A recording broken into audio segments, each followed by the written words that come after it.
I know it's kind of on theme, but I actually got a little bit of a tingle there and a little bit emotional with watching a couple of those clips. So we've got to go right back to the start because it's been an incredible career that we need to spend a bit of time on, and we're going to go in chronological order. But you and I have been friends, teammates for a long time now, and I feel like before we get to the question, I'm just going to be straight up with you, like top 25 players in the Bulldogs history. First thought, you're a bit lucky to get in. Really? I don't know if it's in order, but... Are you in? Look, I had you at 25. Okay. So if you're at 25, it might be a stretch for me to be in. But let's go back to the start. And so there's a bit of an age gap between you and I. A big age gap. Yeah, quite a big age gap. I'm moisturised, so it's harder to tell. But we both grew up barracking for the Tigers. There's a photo of you with Richo there. We were both Richo fans, but we both had the same favourite player in Wayne Campbell. What sort of a role did your heroes play in your life? They played a big role, as you know, growing up. You dreamt of being heroes, and that was very much the same for me. I was a mad Richmond supporter, even though Mum and Dad will both probably disagree that there were moments of questioning. The Tigers, when I was young, weren't such a strong outfit. It was a Tiger tradition back in that era. Yep, to just have a look over the other side of the fence at times. And being sort of split down the middle, my family, one of four, three sisters. We were split down the middle. So it was 3 and 3, 3 Richmond supporters and 3 Collingwood supporters. And the early 2000s and then thereafter, Collingwood had a pretty successful little run there. They did. So I can't remember a game where we actually all went as a family and the Tigers actually won, which definitely burnt the edge off a little bit. I loved Richo, but I did love probably the ilk of players. Just before I was probably a 15-year-old kid, which was the Wayne Campbells. That sort of peak fanaticism age, isn't it? Yeah, Matty Knights, Greg Tivendale, Joel Bowden, these types of players. All lefties you just mentioned there. Yeah. Was that a thing for you? Maybe it was. Being a left footer? So the probably next big influence outside of the Richmond side of things was my cousin Nick Dalsano, who went on to get drafted to St Kilda in 2001. I would have been about 6 at the time, which was obviously a very, impressionable age. And really from then he became the North Star for me as an idol, as a role model, as someone who being related to him and watching him every week play for St Kilda. Did that make it more real for you? That for sure. To know that every Christmas someone in the family tree, you can actually touch it, because for a lot of people growing up, was for me. Yeah. That AFL players, that seemed like another planet. It did. And we went to the footy, irregularly, I'd say, like maybe a couple of games a year. Yep. So from Eltham, you sort of weren't close enough to go, and with your own sport, it never really happened. But Nick was probably the strongest influence from, just an idyllic perspective of being like, that's what I want to do now. Yep. And to see then that it was possible from someone out of your own family, then is probably what turned not the dream into a reality, but then all of a sudden it became an option, and I know someone who did that. And so he was a strong influence on that for sure. There was a clip, we're going to get to the draft in a second, but there was a clip of you as a young lad playing for Eltham.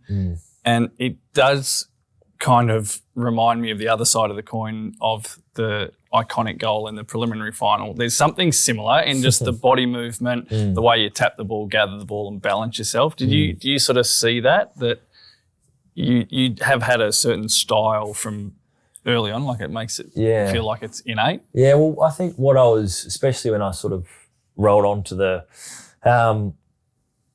potential footballer scene, at the age of 16, 17, obviously then recruiters or watchers of the game start describing you. And I always probably had that lopey, rangy, they're all the words probably you didn't love being described as, but for some reason people always saw that as maybe either opportunity to grow from, or not necessarily athletic, but it seemed to always align itself with football, because the ground being so big, you naturally would be either out on the wing or out in an open field, and that was just how I ran. And people seemed to think that was a good attribute, I guess, at times, which stood out. Yeah, for whatever reason. And I obviously grew quite late, so that sort of probably came with a growth spurt and not really being that coordinated at times.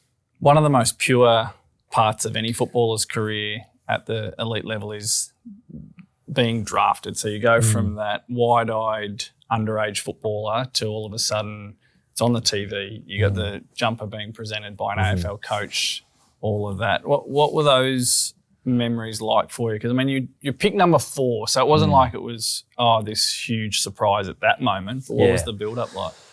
One of the more embarrassing moments I probably had, only more embarrassing for myself and then my parents and family who know, is that when the Bulldogs rocked up to our place in Eltham, it was the first time a coach had turned up. Right. So typically we probably had, 3 or 4 maybe home visits in the prior sort of few months. And it was the first time a coach had turned up with the recruiting team. And I remember, really half packing my pants because I opened the door. That was always my thing. I've got to open the door, meet them first. But I couldn't remember Brendan's name or sort of likeness. I probably said F, I think that's the coach. And I virtually let everyone in and then just took off to the bathroom because I was like, I have to know if this is him or not. And I did have to punch into Google at the time just to be sure. I think it's probably more embarrassing for Brendan than yourself, to be fair. Oh, I know. But that's a pretty conscientious reaction from a young fella. Maybe, but it caught me so off guard. And then I wanted to obviously be aware that it was him and then at least be able to say Brendan, with confidence. And I probably still have those fears today of calling people the wrong name. But that was a pretty outstanding home visit. Like, things just felt warm and welcome. And I remember, Mum and I talk about this sometimes often, is that he was almost coaching me before I had got to the club, almost through the way I was answering questions. Yeah, right. Interesting. Mum and he, I think, were sitting next to each other. And I would answer something and go, yep, good boy, and that I couldn't hear this, but this is what Mum would feed back to me, that I think he maybe somewhat had either taken a likeness to me for whatever reason. Maybe it was because of my family and that experience. Yeah. But the longer it went, the more he had spoken about pairing me up with Joel Corey, which obviously ended up happening after I got there. But for whatever reason, I don't really know the conversations that then ensued between the crew, but that was a vivid memory of mine with the Bulldogs. And he always seemed to push to say, that this is the way things are going to head. But you never knew what to trust, in a way. Pick 4. Did you think that was about what you expected or in the lead into the draft, or was it a bit of an unknown? I lacked so much confidence as a kid. Like, it took me a while to probably find that inner belief and inner drive. And there's different stories. Really?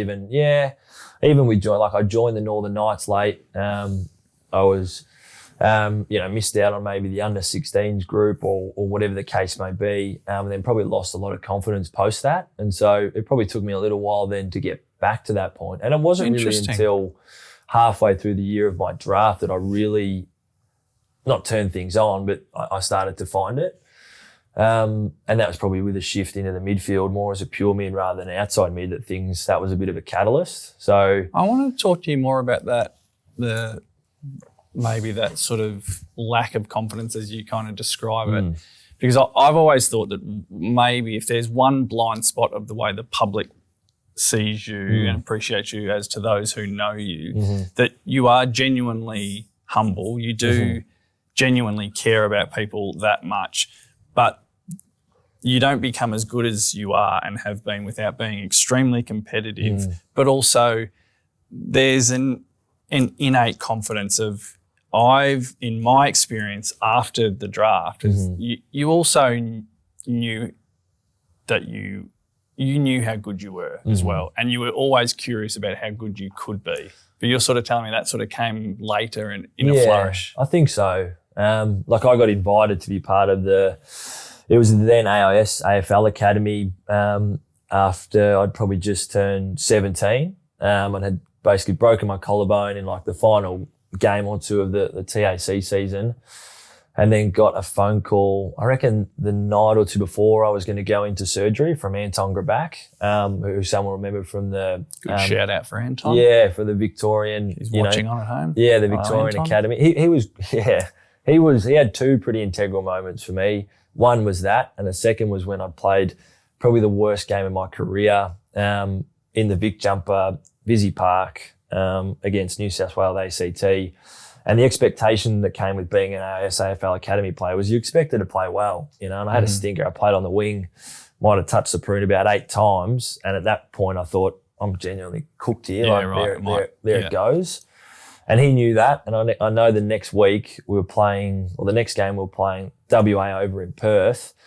And he could obviously sense it. He knew that I was probably on edge. And he came to me early in the week and said, listen, I can tell that you're, probably a bit on edge about not playing that well, but we're playing WA over in Perth. It's a big ground. You can run. You'll be on the wing, and you're going to absolutely kill it. And that was an important moment for me because all of a sudden it sort of gave me that little bit of, confidence to believe and that things were going to fall my way. And from there, it sort of felt like that was a catalyst for me to become or realise what I was capable of, probably. So, any league footballer's first game is a huge moment in their career, and even the way you've described the lead in, that is the inner belief was sort of staggered. I think a lot of people, and I'm one of them, when we think of the early days of your career, there is that moment and that goal and the build up against Melbourne from the boundary line on the right foot. 2014, to describe the footy club at that point in one word, I would probably go for the word grim. I'm not sure how aware a young bloke like yourself would be of that, but this moment might have been the first moment that the sunlight kind of came in to the footy club. What was it like for you though, being the player to do it? I mean, I was walking on cloud 9, to be fair. Like, I think Brendan especially did a lot to shield the young players of probably the difficult things that were going on, maybe especially in your sphere and in the background.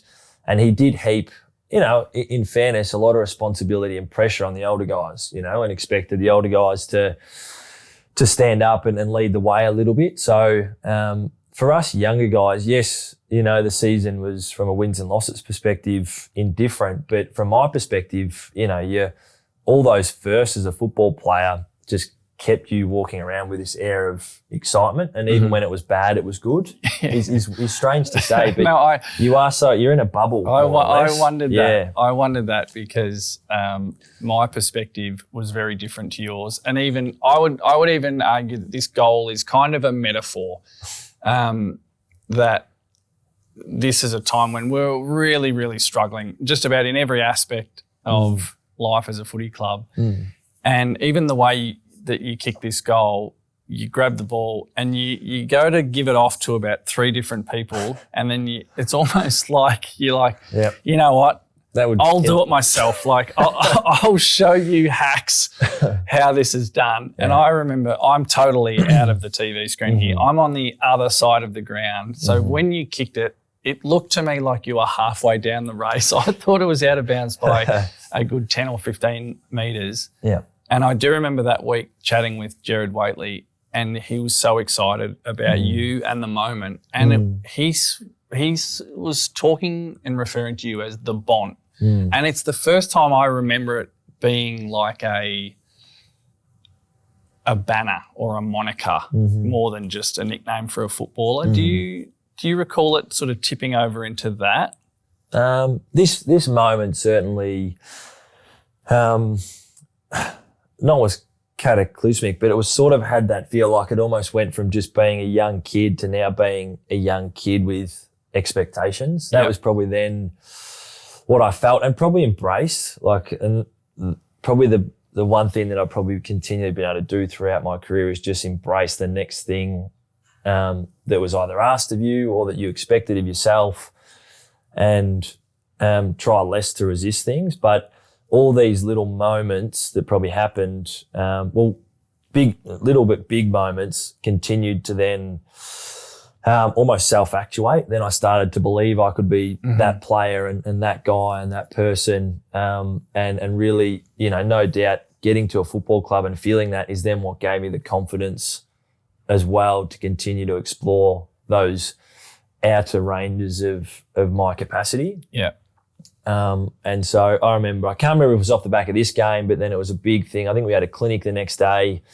And I think you're right. I remember this thing being, king of the kids or something like that. And that was sort of when I had to step back and go, this isn't, and then, seeing the 4 on the back of jumpers for the first time, like having those little moments where all of a sudden you start to see that influence go beyond just your ability to kick and handball the football, but now start to have a real impact on other people. It did feel like you announced yourself to the broader footy community. I think obviously Eltham knew about you, Footscray knew about you, and then the rest of the football world knew about you. So 2014, I remember the end of this year, and famously we lose our captain, the coach gets sacked, and I remember you and I were at some sort of function, and I felt a sense of embarrassment. I remember thinking, as I think I was the oldest player or one of the oldest players, and one of the elders, and I remember seeing you think, and at that point, knowing that you were going to become an absolute superstar and being sort of embarrassed and like, oh God, I hope we can turn this around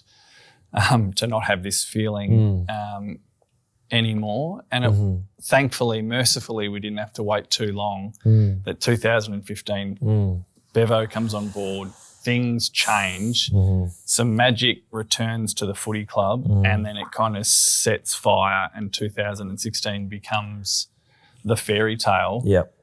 How was that for you to navigate? I mean, you're just sort of starting a career trying to navigate your way through the competition, and then you jump on the magic carpet ride. And you're kind of the face of it for a big chunk of it. Yeah, I'd agree with you on it. I think I was just so probably obsessed about trying to become one of the best players, from what I thought at the time was just the best players I could be, to then you do start judging yourself by those around you, is to then hopefully end up being one of the best in the competition, but done in the right way. And that's where I was incredibly fortunate timing-wise with what was probably around me at the time. You obviously being a central figure to that, Bevo coming in, but then also a massive positive, which I think sometimes we underrate about Bevo, was when he came in 2015, is all the coaches from the previous year had been locked in and signed up, which meant that he really had to sort of come in and just, whether he chose to, which I think he did, was go, understood what the environment was like, who was already there, and sort of go, I think I can work my way into this group, as opposed to removing people, Yeah, his self-belief was infectious for the rest of us, I think. Exactly. That he didn't need his posse, he didn't need a gang of coaches. Yeah, which was so impressive to think first-time senior coach could just adapt to what was around him, but then probably witnessed how strong, like I didn't tell this story the other night when we had our Bont Liver night, which was, it's always hard to stomach people talking about you, but I remember at the time being like, I don't want this Luke Beveridge bloke to coach a football club, because we had a few internal candidates, and I remember thinking like, why aren't we just choosing the guy internally who's built the relationships? And Captain coach? Wasn't you? You're not EJ. Okay. We can talk about EJ later. Okay. And then I remember thinking, I'm not sure if I'm going to like him, because he's beaten out a few potential of the candidates that were already at the football club that we had strong relationships with. And that changed pretty swiftly and quickly. But there's no doubt, between yourself, between Bevo, and particularly from a one-on-one coaching perspective, Joel Corey, being at the football club at the time, they were all the things that set me off in the right direction. Now I was developing that belief, and the work ethic and the competitiveness all comes from family, from, my dad, who's a concreter by trade and worked one of the hardest trades probably, that's out there. And then my mum, who was fiercely sporty and competitive, and those things sort of just combined together, equaled probably, myself, in a number of different ways, but then with the framework around the Bulldogs at the time, continue to help me strive for more. What was the day like for you? Grand final day, famous victory. your performance, speaking to a lot of Bulldog supporters and just football supporters, they keep saying that the more times they watch it, the better your game was. The way I look at it, and I have so, unfortunately, I wish I had have consumed alcohol, proportionately, so that I still had some memories left. But it is such a blur. I remember being there. I remember the feelings and emotions. I wish I remembered more of the little things, which maybe that's always a thing I'll always think after every good moment, is because it's so hard to be there. The next time around, hopefully I get a better chance at absorbing a bit more. But I remember, Bevo drilled into us so much, is to just enjoy it. And I think that's sort of how I and a lot of the young guys treated it, is don't overthink it. Don't think you have to feel a certain way. Stop and smell the roses, yes, but just try to enjoy every element of it. And we really did. We really felt like, we're here for a good time, not a long time, and let's play with that sort of fleeting freedom that we always have. And the final itself probably sums up maybe a bit of my career or my game in a nutshell, which was lots of everything, where you contributed in every aspect of the game. Maybe not too outstanding in any one facet, but you had an influence on the game. Mm-hmm. And that's always been my MO, is how can I influence as many facets of the game from the inside out, and know that in the end that will be sort of the most resounding thing. So at that time we could still do the third man up. So I had a few hit outs in the final and a few tackles and then obviously some involvements. But as a young guy to have played in something so special, at the time I didn't realise how special it was, but certainly now as I've aged and felt the heartache of losing one. I'm kind of interested by that. Yeah. So now you are one of the elders. I mean, you're the captain and the leader of the entire footy club. There's a lot of captains who are captain of the footy team. You're captain of the footy club, which is a different thing entirely.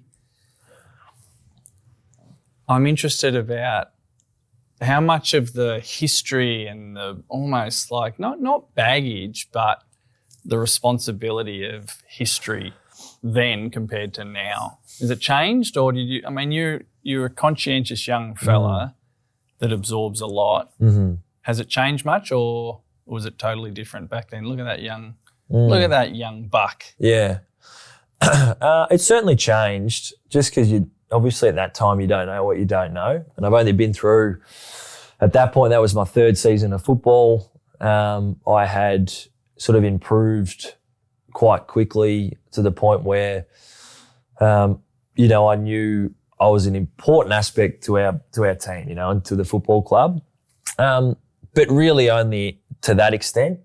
From a football perspective, hadn't quite worked out how much influence you could probably have beyond the footy field, which is, the next generation, to how much impact you have on people's lives, to how much impact you have on people day to day. And even still, that's the case. But maybe because of that humble nature, it still shocks you when people, the outpour of emotion you get from people for just wearing the jumper and playing the way that you do. So, as you know, we've shared a lot of conversations around the responsibility, the expectation you put on yourself, and obviously a lot of that time that you spend thinking about things and how you were able to deal with that and then still get out there and perform and realise that football is still the most important aspect. And that's what I've always tried to remember, that a lot of my leadership has come through how I play the game, and I've probably learnt the other things on the fly. And you can't sort of be good at everything. And as Tom's up there and other guys have been in the past, the help and support you get along the way you realise is there because it needs to be as much as anything. So, unbeknownst to you, before you were captain, Eastonwood and I had a couple of conversations, more than a few conversations, and we sort of saw it as our unofficial duty or official duty. Yeah.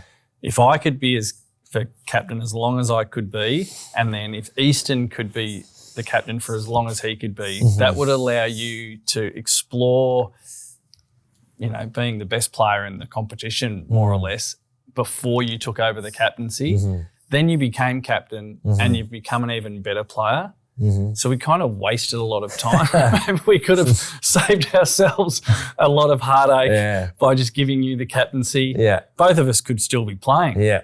Well, I know when this has all happened because we were all still connected, but one of your, whether it was euphemisms or just descriptions around probably the best way to get done is almost stabbed in the front rather than the back. And I think that's probably what we all did to each other is we still... your real friends stab you in the front. Yeah, that's right. And that's probably how it sort of worked. But and it'll probably happen to me too. And I think that's sort of part of the journey is part of the captaincy is giving up the captaincy is probably what we all realise is that it's not really yours to own. It's rented and it's a privilege, you know. Yeah. And I certainly felt that way. And I know we've all talked about the one of your great quotes, fake it. Fake it till you make it. I thought it was just going to end with fake it. No. Is it sometimes you do. Sometimes you might not know the answer and sometimes you've got to go with what you feel like is the best sort of possible outcome or direction without knowing what the answer will be or what the outcome will be. And you do have to, choose a direction. That was always my challenge is I reckon I was a bit indecisive early days, maybe because of that lack of confidence or insecurity in my own ability at times you would sit in the middle. And I feel like just over time and through, dealing with certain situations, I've become definitely a bit better at that. Yeah. But that's through conversations, through learnings with you and Woody at the time. And even when the captaincy, like I feel like when I hit 21 or pretty much after that 2016, I think it might have even been Dougie Hawkins was one of the most vocal people about it, that I should have been the captain almost straight away. Yeah. And that scared me at the time, that I sort of was still establishing myself as a player, and all of a sudden this commentary was starting around captaining the football club and trying to get some exposure early. And I think, between Woody, probably between, our manager, Tommy Petrora, I think we all realised that too much too soon might not be that good for me. And so I do appreciate the time and the unofficial plan that was put in the background to woo the horses a little bit. What about the actual moments of captaincy? So running out, leading the boys out or bringing them in close. A lot of, people talk about leadership. Leadership is lonely and it's a heavy weight of responsibility. Yeah. But there's also another element to that of the privilege and, can put air in your tyres. But how would you describe those sort of ceremonial elements to it? I think we've had different seasons at times. So I think whether you can attest or not, some seasons are easier than others.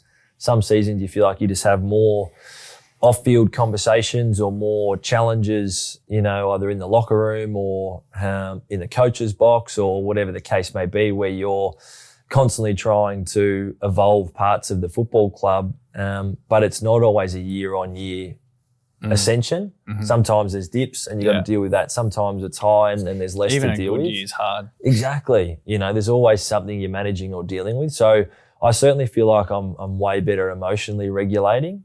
And even for me, early days, you sort of felt like, and whether you felt like this too, whenever there was a problem, it was your fault or your responsibility to fix. And that was just an impossible mindset to live in. Because blame someone.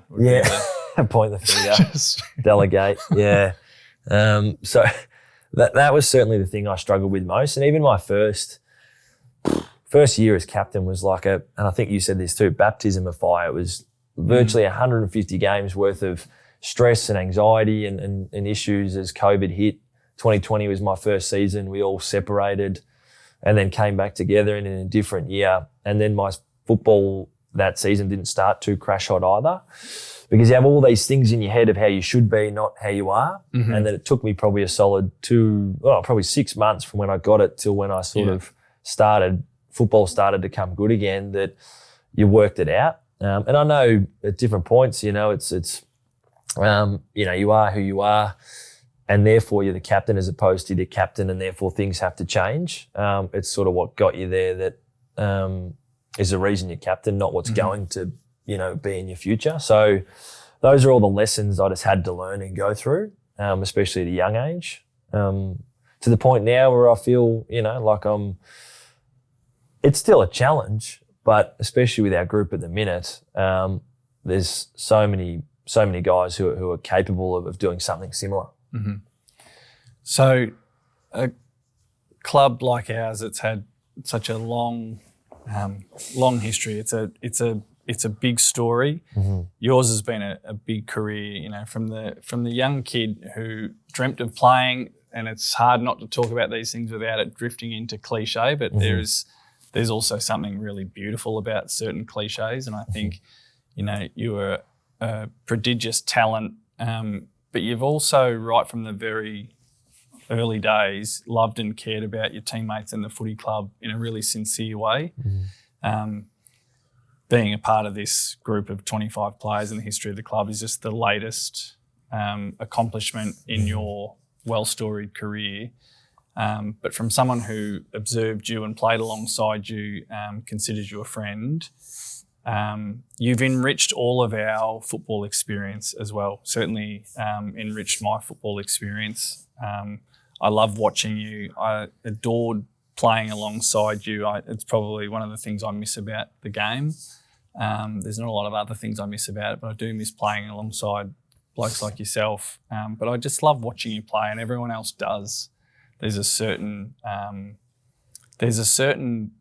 balance to the way you attack things in life, but also on the field of there's the grace and the poetic movement and the beautiful pieces of play that take our breath away, but it's also combined with this bravery and grit and heart and toughness, and I just love that about you, and I love the way you lead this club, and we're all better for having watched you play, and long may it continue.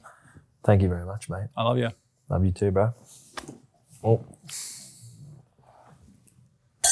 Cheers.